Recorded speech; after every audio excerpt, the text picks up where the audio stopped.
Vamos abrir na Epístola de Paulo aos Romanos, no capítulo 4. Nós vamos ler a partir do verso 1 até o verso 15. Epístola do apóstolo Paulo a Romanos, Epístola aos Romanos, capítulo 4, do verso 1 ao verso 15. Que, pois, diremos ter alcançado Abraão, nosso pai, segundo a carne? Porque se Abraão foi justificado por obras, tem que se gloriar, porém não diante de Deus. Pois, que diz a Escritura? Abraão creu em Deus, e isso lhe foi imputado para a justiça. Ora, ao que trabalha, o salário não é considerado como favor, e sim como dívida. Mas ao que não trabalha, porém crê naquele que justifica o ímpio, a sua fé lhe é atribuída com justiça. E é assim também que Davi declara ser bem-aventurado o homem a quem Deus atribui justiça, independente de obras. Bem-aventurado aquele cujas iniquidades são perdoadas e cujos pecados são cobertos. Bem-aventurado o homem a quem o Senhor jamais imputará pecado. Vem, pois, esta bem-aventurança exclusivamente sobre os circuncisos ou também sobre os incircuncisos? Visto que dizemos, a fé foi imputada a Abraão para a justiça. Como, pois, lhe foi atribuída, estando ele já circuncidado ou ainda incircunciso? Não no regime da circuncisão, e sim quando incircunciso. E recebeu o sinal da circuncisão como selo da justiça da fé que teve quando ainda incircunciso, para vir a ser o pai de todos os que creem, embora não circuncidados, a fim de que lhes fosse imputada a justiça, e pai da circuncisão, isto é, daqueles que não são apenas circuncisos, mas também andam nas pisadas da fé que teve Abraão, nosso pai, antes de ser circuncidado. Não foi por intermédio da lei que Abraão ou a sua descendência coube a promessa de ser herdeiro do mundo, e sim mediante a justiça da fé. Pois se os da lei é que são os herdeiros, anula-se a fé e cancela-se a promessa. Porque a lei suscita a ira, mas onde não há lei, também não há transgressão. Amém.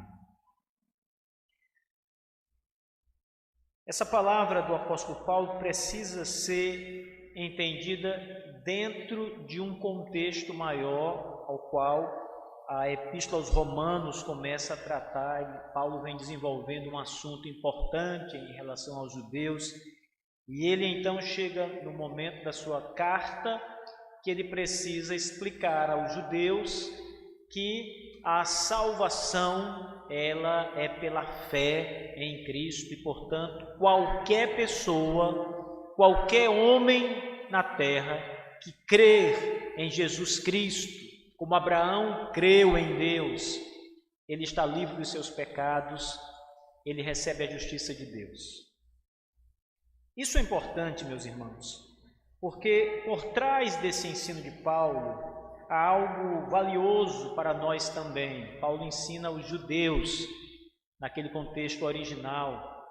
Ele escreve aos romanos, mas ele está falando ali do povo judeu para mostrar aos romanos que não eram judeus, que eles também, se creem em Jesus, são salvos, assim como os judeus, se creem em Jesus, são salvos. Mas o ponto do apóstolo Paulo nessa passagem é mostrar que a salvação é pela fé somente, independente das obras até mesmo do cumprimento da lei de Deus. A fé ou a salvação, ela não está relacionada ou dependente à obediência da lei, a você cumprir a lei de Deus cabalmente. Se você cumpre a lei de Deus, hipoteticamente, se você cumpre todos os mandamentos, você pode chegar para mim numa conversa e dizer: Pastor Marcos, como o jovem rico que chegou até Jesus, Pastor Marcos, eu cumpro todos os mandamentos da lei de Deus à risca. Todos. Eu sou um homem salvo por isso? Eu sou uma mulher salva por isso? Não, a resposta bíblica é: não é salvo por isso. Você precisa crer em Jesus Cristo de todo o coração para ser salvo, para ter a vida eterna, porque você não terá vida eterna por meio da lei de Deus. Isso é importante para os nossos dias, porque nós vivemos num mundo em que as pessoas, elas associam a salvação, aquelas que creem numa salvação, a obras de justiça.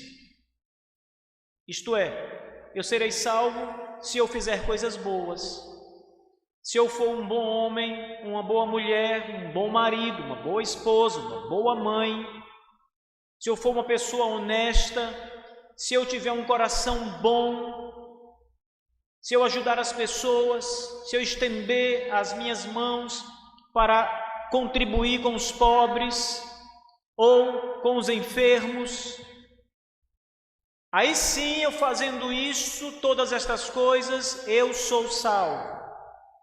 Algumas pessoas que são entrevistadas por pastores ou por evangelistas, e o evangelista costuma perguntar: você acha que vai para o céu ou para o inferno? E a pessoa geralmente diz: olha, eu acho que vou para o céu. Por que você vai para o céu? Por que você acha que vai para o céu? E a pessoa diz: porque eu não faço nada errado, eu ajudo os pobres. Aí vem as mesmas respostas que eu acabo de dizer aqui.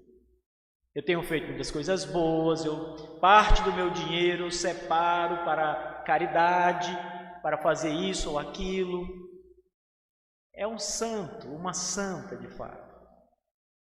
Então as pessoas associam a salvação às obras, a fazer algo. E algumas pessoas até pensam que a salvação ela está associada às suas origens. Então, você é uma pessoa salva, você acha que vai para o céu, e a pessoa diz o seguinte: olha, eu acho que vou para o céu. Por que você acha que vai para o céu? Porque os meus pais são crentes, eu nasci na igreja. É a expressão muito ouvida: eu nasci na igreja. Ou seja, meus pais são evangélicos a longa data, e quando eu nasci, eu já nasci num lar evangélico. Meu pai lê a Bíblia, minha mãe lê a Bíblia, eu sempre ouvi, sempre fui para a igreja com eles. Eu vou para a igreja todos os domingos. Então você acha que é salvo porque vai para a igreja, porque nasceu num lar evangélico? Então as pessoas acham que a salvação ela está ligada, quando não às obras, às origens que ela tem. Nessa passagem nós aprendemos que Paulo destrói esse argumento. Ele acaba com esse argumento e nos ensina que a salvação é pela fé somente. Sem fé não há salvação. Não importa de onde você venha, qual é a sua família, ou se você vai para a igreja todo domingo. Isso pouco importa.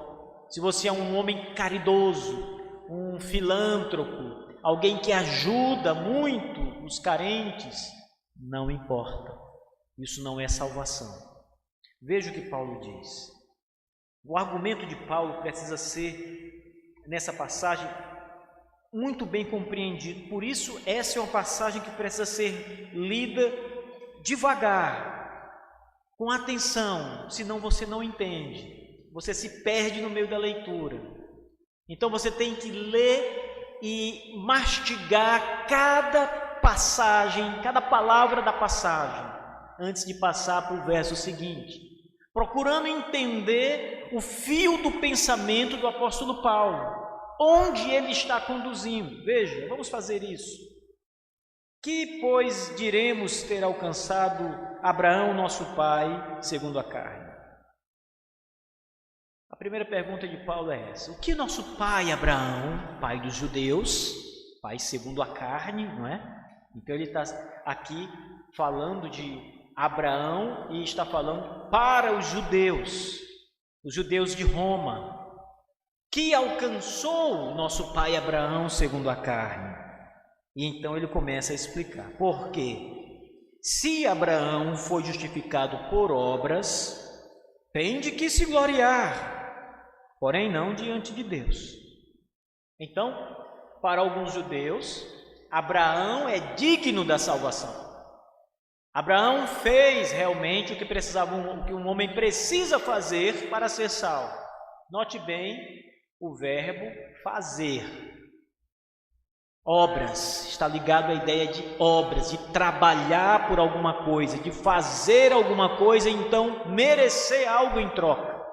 E Paulo está dizendo, porque se Abraão foi justificado por obras, tem de que se gloriar, mas não diante de Deus. Ora, aquela pessoa que realiza alguma coisa, que faz alguma coisa, ela tem que se gloriar. Ora, se, por exemplo, eu ajudei a construir essa igreja, eu posso depois dizer para os irmãos exatamente isso. Olha, eu ajudei a fazer esta igreja, esse prédio, a colocar o telhado, as vigas, eu ajudei a colocar o piso que está aqui, ajudei a construir os bancos, os púlpitos, etc. Eu tenho do que me gloriar, porque eu fiz realmente alguma coisa aqui. Mas Paulo está dizendo, se Abraão foi justificado por obras, ou seja, por fazer algo na lei de Deus, a obediência à lei de Deus, ele teria do que se gloriar. Ele poderia dizer, eu fui salvo porque eu cumpri o que tinha que ser cumprido. Eu fiz o que era necessário fazer para que uma pessoa fosse salva. Lembre do caso de Adão, por um pouco de tempo. Deus coloca uma árvore no jardim, no meio do jardim do Éden, e Deus diz a Adão, Adão, aqui está a árvore do conhecimento do bem e do mal, e aqui estão todas as outras árvores no jardim do Éden, todas árvores frutíferas. Você pode comer livremente de todas as árvores, menos da árvore que está no meio do jardim. Dessa você não pode comer, Adão, porque se você comer, você morrerá. Mas se você não comer, você viverá. Você terá a vida eterna. Veja, se Adão não tivesse comido, ele receberia vida eterna.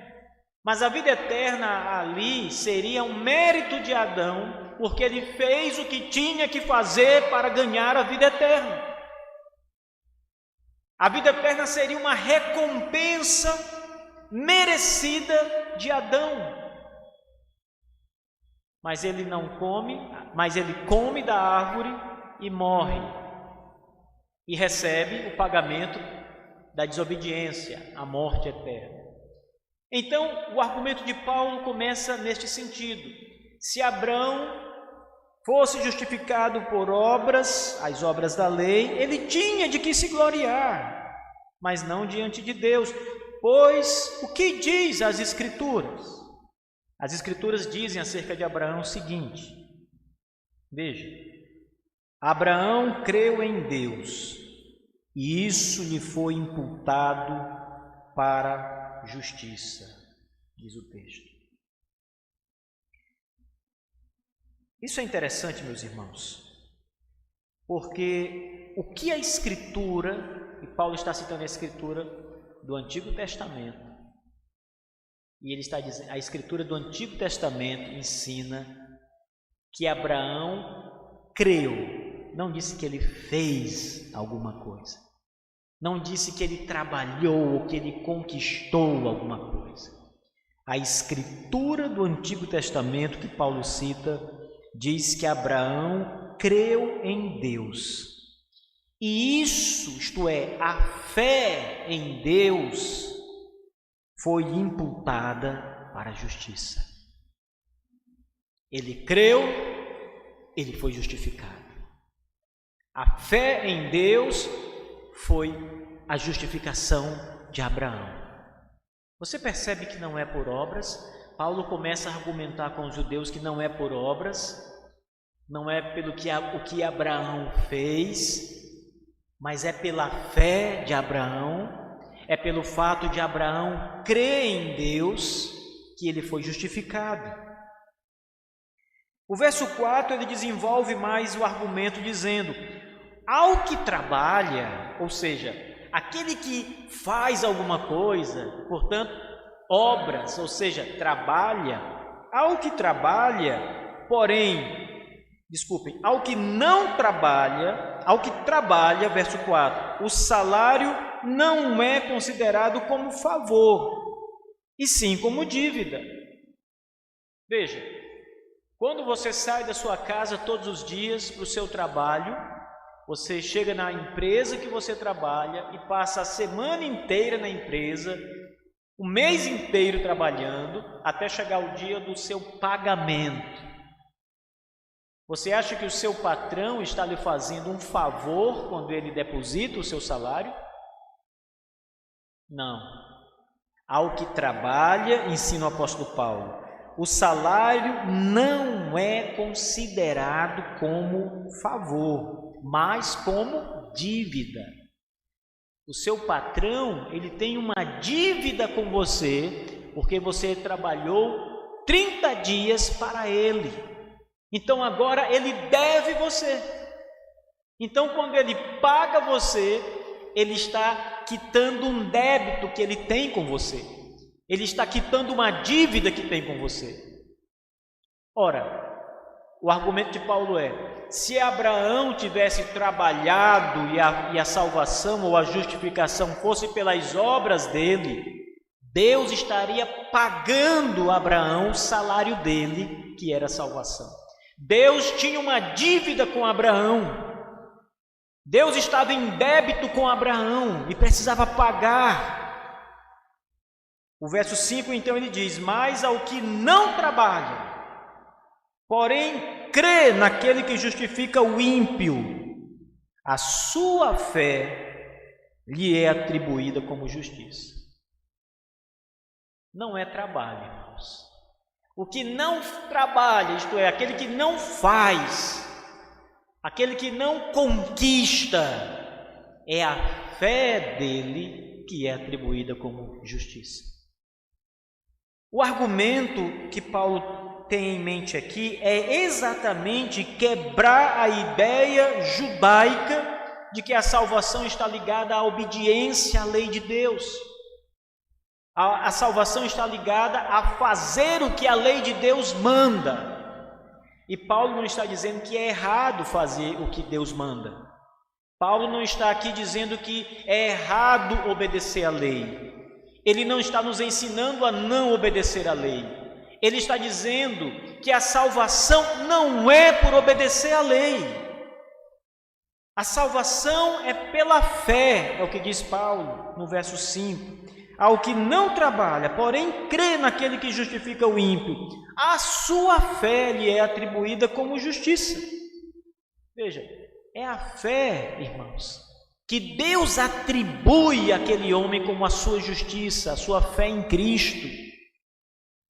Não o que ele faz, não as suas obras, não a sua caridade, não os remédios que ele envia aos hospitais, não as crianças que ele alimenta nos orfanatos, aos mendigos que ele alimenta na rua, as roupas que ele leva e doa para os desabrigados. Nenhuma obra, nada de obras, não é a obediência à lei de Deus que salva. A fé, diz o apóstolo Paulo, a fé, ela é atribuída como justiça. Esse é o argumento apostólico.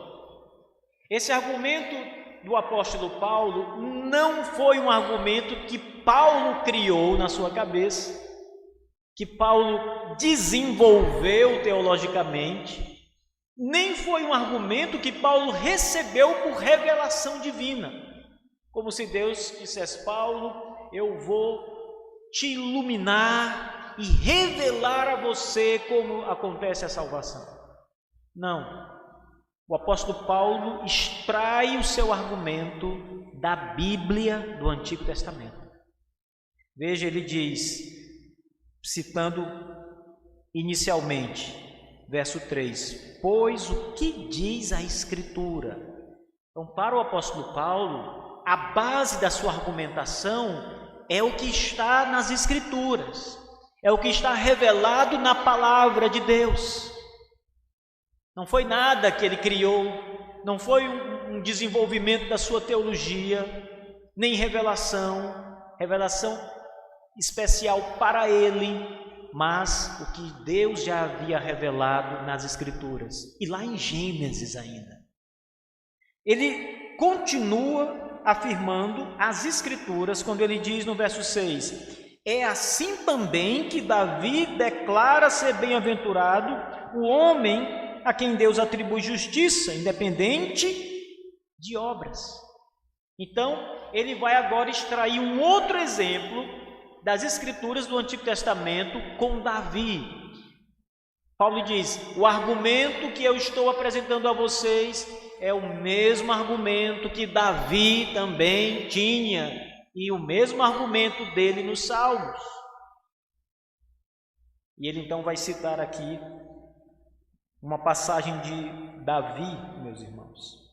Bem-aventurado, isso aqui são palavras do rei Davi.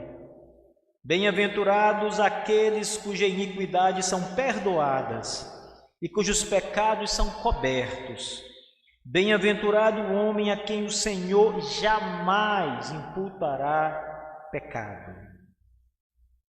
O que Davi está dizendo, irmãos, é que aqueles que têm os seus pecados perdoados pelo Senhor, aqueles cujos pecados são cobertos, e que Deus jamais imputará, mesmo eles sendo pecadores, Deus jamais imputará pecado a eles. Estes são os bem-aventurados. Ora, todos tropeçam nas obras da lei. Todos os homens pecaram. Davi mesmo foi um grande pecador. Todos os homens pecam, em todas as épocas, desde Adão. Não há um justo nenhum sequer.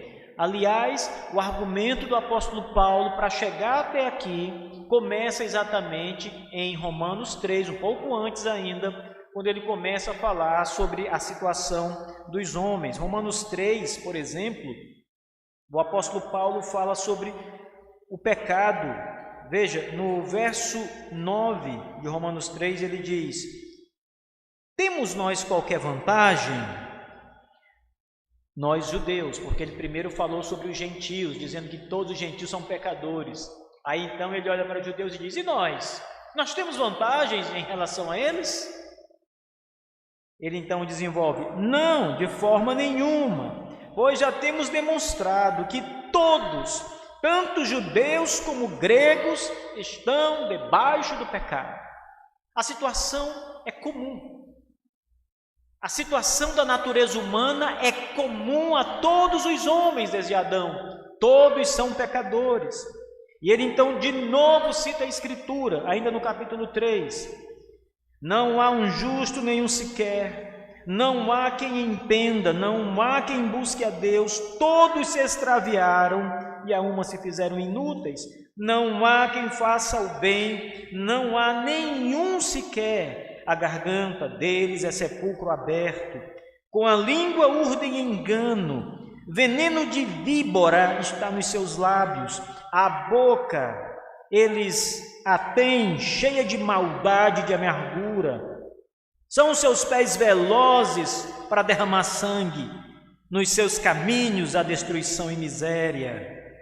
Desconhecem o caminho da paz, não há temor de Deus diante dos seus olhos. Essa é a situação de gentios e de judeus.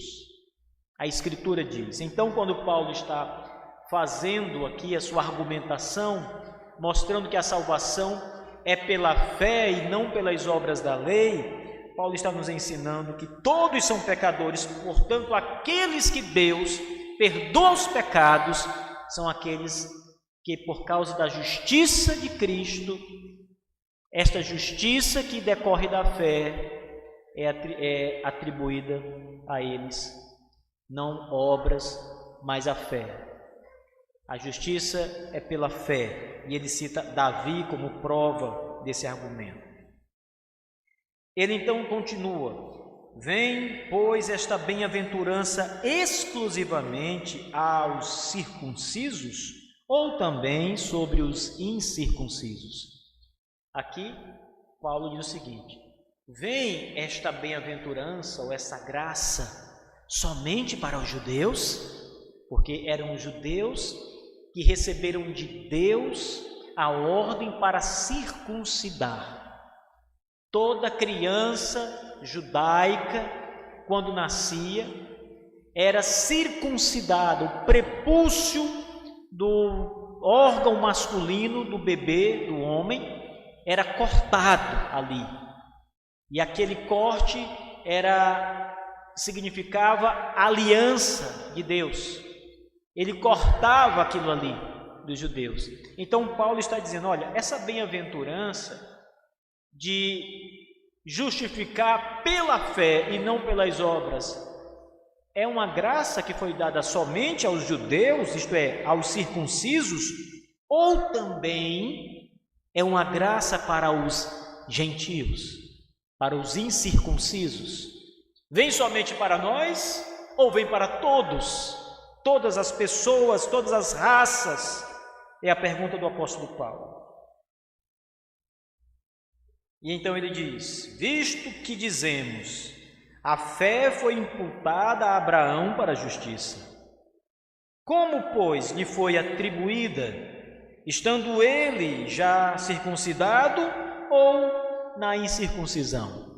Ou seja, ele agora vai provar que a fé como um dom de Deus e a fé como o elemento da justificação, não as obras, mas a fé, ela veio a Abraão antes da sua circuncisão, quando ele ainda era um incircunciso.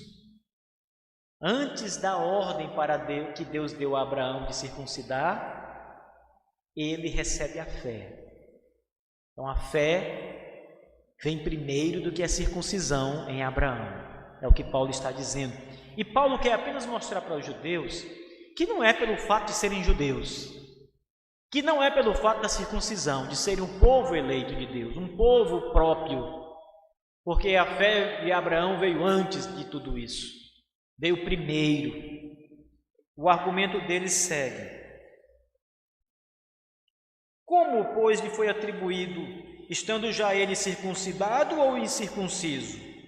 Não no regime da circuncisão, e sim quando incircunciso. E recebeu o sinal da circuncisão como selo da justiça da fé que teve quando ainda incircunciso. Ora, o que é a circuncisão? Paulo diz: a circuncisão é o selo da justiça da fé que Deus deu para Abraão quando ele ainda era incircunciso. Em outras palavras, a circuncisão significava em Abraão um sinal de que ele creu em Deus e por isso foi justificado por Deus. Sendo um homem justificado por Deus pela fé, Deus disse: circuncide-se, porque a circuncisão é um selo que você creu em Deus. A justiça e a fé em Abraão vem antes da circuncisão, meus irmãos. Então ele recebe este sinal. Recebeu o sinal da circuncisão como selo da justiça da fé que teve quando ainda era incircunciso, para vir a ser o pai de todos os que creem. Veja, Abraão não é simplesmente o pai dos judeus. Judeus, lembre, segundo a carne. Lembre que Paulo está falando com o povo judeu, etnicamente falando, que tem o sangue judaico, que nasceram de Abraão, de fato, vem daquela origem. Mas Paulo chama Abraão aqui de pai de todos os que creem, não só dos que nasceram do seu sangue. Assim, irmãos, o que Paulo está nos ensinando é que Abraão é o nosso pai, porque nós também temos a fé de Abraão. Nós somos filhos de Abraão, não na carne, mas na fé, porque temos a fé de Abraão. Ele veio a ser o pai de todos os que creem, embora não circuncidados, a fim de que lhe fosse imputada a justiça. Ora, nós somos circuncidados? Nós que não somos judeus, homens, somos circuncidados? Não. Mas Abraão é nosso pai, diz o apóstolo Paulo, pai dos incircuncisos que creem em Deus. Mas também, ele diz, ele é pai da circuncisão, isto é, Abraão é pai daqueles que não são apenas circuncisos, mas também andam nas pisadas da fé que teve Abraão, nosso pai, antes de ser circuncidado. Veja que argumento maravilhoso, irmãos, porque aqui Paulo está ensinando ao povo judeu, um povo, lembrem-se, que era altamente nacionalista, que achava que a salvação era só para eles, que Deus era um Deus só deles, só para eles, e que todas as nações seriam condenadas por Deus. Essa ideia, para que vocês entendam, por que os judeus pensavam assim? De onde vem essa ideia de que Deus é o Deus só dos judeus?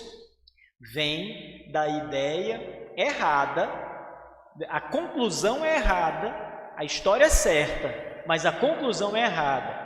E a história é: Deus criou um povo para ele. E esse povo que Deus criou, ele criou a partir de Abraão.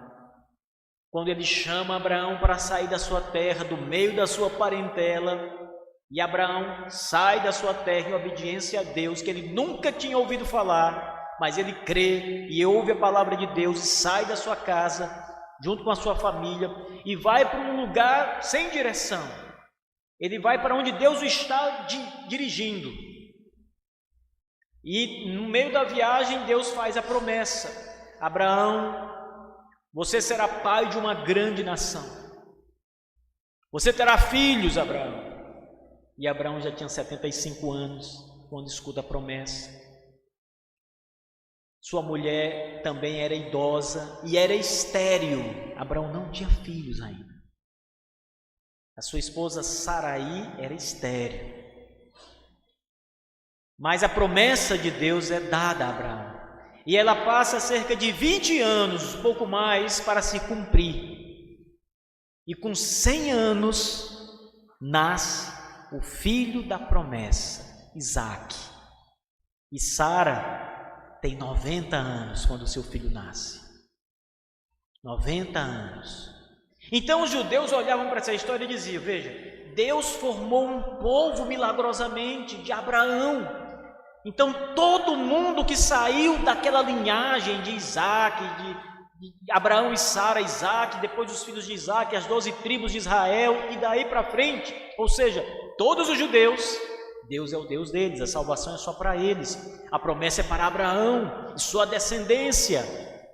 Mas Paulo está dizendo: a descendência de Abraão é formada não pelo sangue, mas pela fé. É a fé e não a etnia que torna alguém filho de Deus, filho de Abraão. Se você crê, você é filho de Abraão e filho de Deus, ainda que seja incircunciso, que não seja judeu. É o que Paulo está ensinando aos judeus aqui nessa passagem. Então, irmãos, no verso 13, para finalizar, ele diz: não foi por intermédio da lei que Abraão ou a sua descendência coube a promessa de ser herdeiro do mundo, e sim mediante a justiça da fé. Pois se os da lei é que são os herdeiros, anula-se a fé e cancela-se a promessa de Deus. Ora, o argumento é simples.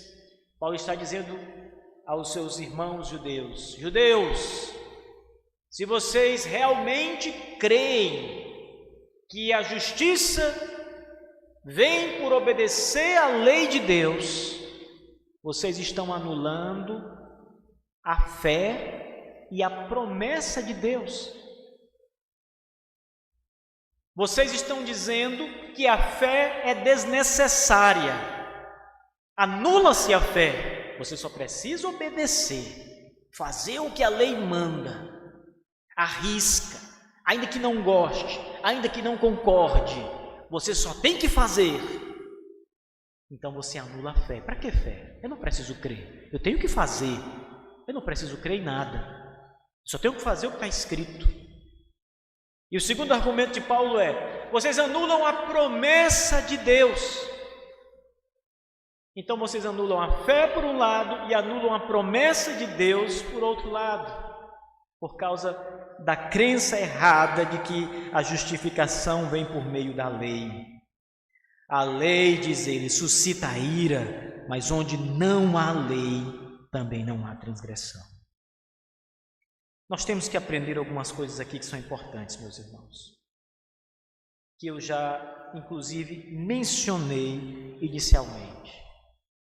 É preciso crer no Senhor Jesus e não fazer alguma coisa. O que você precisa é de fé. Você precisa depositar toda a sua confiança em Jesus Cristo, no seu sacrifício na cruz do Calvário.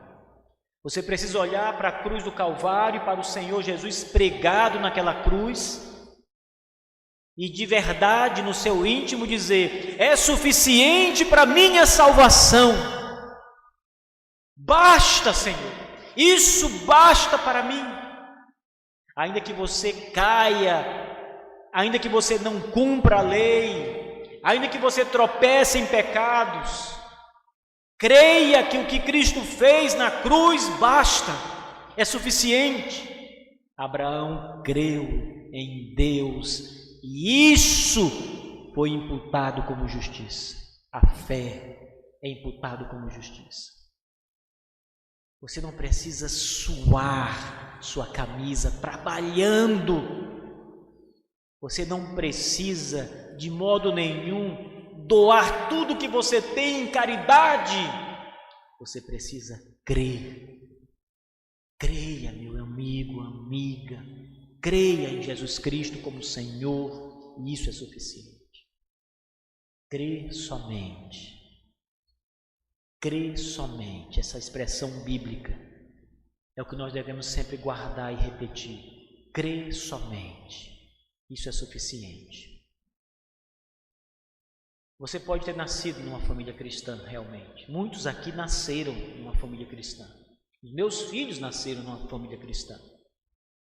Quando os meus filhos nasceram, eu e minha esposa já servíamos a Deus há pouco tempo. Nós já servíamos a Deus. Mas eles não vão ser salvos porque nasceram numa família cristã. Eles só serão salvos se creem em Jesus Cristo de todo o coração. Crê somente. Não adianta se apegar à ideia de que eu sou filho do pastor da igreja. A minha mãe é uma das irmãs que mais trabalha na igreja desde sempre. Como eu, que sou filho, não vou ser salvo? Não será salvo se não crer em Jesus. O judeu não era salvo porque era judeu. Não era salvo porque era filho de Abraão na carne. e eles eram filhos de Abraão na carne. Eles serão salvos se creem. Note que o apóstolo Paulo diz isso muito claramente no verso 12. Ele é pai da circuncisão também, isto é, daqueles que não são apenas circuncidados, mas também andam nas pisadas da fé que teve Abraão, nosso pai, antes de ser circuncidado. Os judeus só serão salvos se eles creem em Jesus Cristo como seu Senhor e Salvador. Assim como nós, assim como o Ocidente, só será salvo se crer em Jesus Cristo como seu Senhor e Salvador. O que você precisa apegar-se, meu irmão, é a fé. Cristo é o alvo da sua fé, é o objetivo da sua fé. Cristo é onde você descansa. Cristo é a sua cama. É onde você pode deitar e descansar o seu corpo que está exausto. É em Cristo. E você só vai a Ele pela fé. Não há outro meio de ir a Cristo e descansar senão pela fé. Não é por obras. Talvez você ainda esteja com o último fio de esperança nas obras e diga: mas a fé não é uma obra? O ato de crer não é um exercício de trabalho? A fé em si que eu tenho e exercito, não seria isso um mérito da minha parte? Então a salvação não seria um salário, porque eu criei em Deus e exercitei a minha fé? De jeito nenhum. Porque, primeiro, a sua fé lhe foi dada. Deus gratuitamente concede fé e arrependimento. Você não nasce com fé. A fé não é algo intrínseco ao ser humano. Você recebe. Você naturalmente é incrédulo. Naturalmente você não crê em Deus. É assim que você nasce. Inimigo de Deus. Rebelde contra Deus e sua palavra. Todos os homens nascem nessa condição. Desde Adão, todos os homens nascem assim. Se Deus decidisse matar todos os homens ao nascer, sem imputar neles a fé, todos seriam mortos e lançados no inferno. Mas o fato é que algum dos homens, quando nasce e se desenvolvem, o Senhor, ao longo da vida, concede a fé para que ele creia em Jesus Cristo como seu Senhor e Salvador. Então a fé que você diz, a minha fé, é um presente de Deus, é graça de Deus na sua vida. Você recebeu para poder usá-la, exercê-la. Não é obra. Você não fica suado para crer. Você pode crer deitado, sentado. Você não precisa movimentar-se. Crê somente. Confio em Jesus Cristo. Isso basta, isso é o suficiente. Não é porque vem de uma família cristã, não é porque faz alguma coisa. Paulo diz, ele justifica pela fé, e a fé somente é o que é necessário para a salvação. Somente a fé. Não é à toa, meus irmãos, que um dos lemas da Reforma Protestante é o sola fide, que significa somente a fé, ou a fé somente.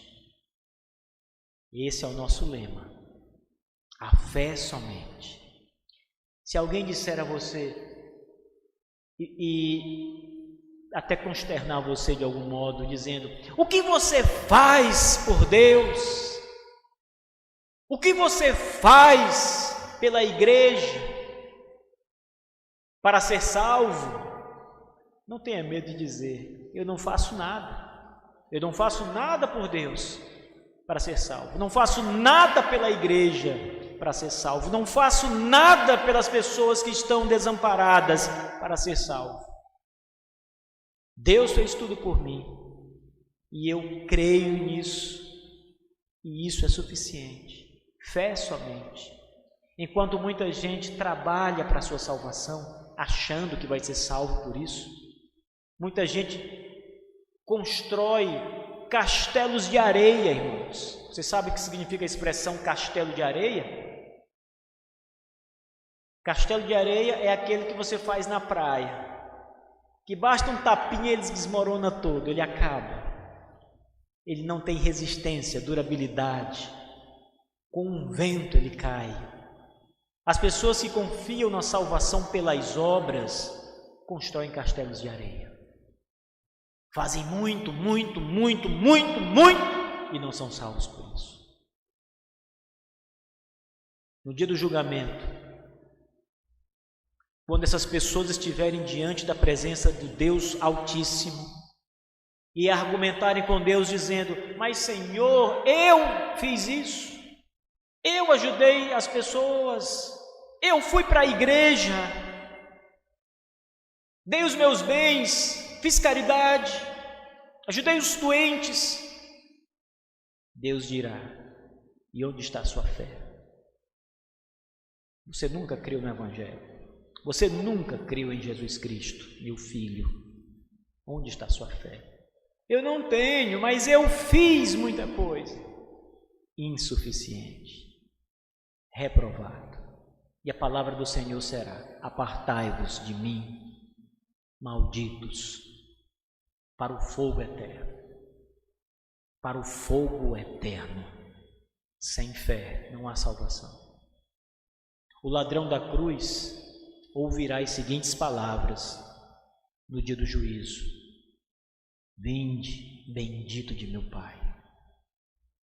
E ele dirá: mas eu não fiz nada, eu não tenho obras de justiça, eu pratiquei o mal, eu matei, eu roubei, eu menti, fui rebelde. Mas eu criei em Jesus Cristo quando ele estava pregado naquele madeiro do meu lado. Eu disse: Senhor, lembra-te de mim. Eu chamei de Senhor e eu pedi pela sua misericórdia. E Deus dirá: vinde, bendito, entre no reino. É a fé somente, a fé somente, nada mais. Não misture fé com obras. É podre essa mistura. É como misturar ovos bons com ovos estragados e fazer um omelete.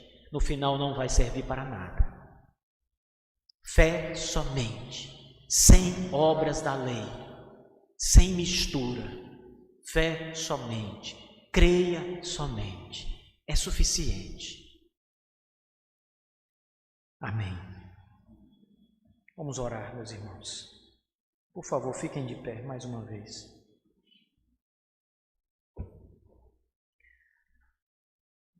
Senhor Deus amado e bendito, nós te louvamos, Senhor, com muita alegria nessa noite, pela tua palavra.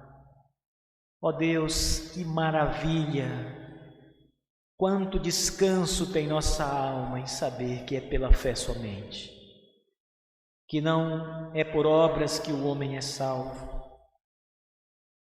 mas apenas pela fé que temos no Filho de Deus, na sua morte remidora no Calvário, na ressurreição dos mortos de Jesus Cristo, o nosso Senhor. Ó Deus, nós cremos, Senhor, cremos que Tu enviou o Teu Filho amado, unigênito a este mundo, para ser maltratado e morto naquele madeiro,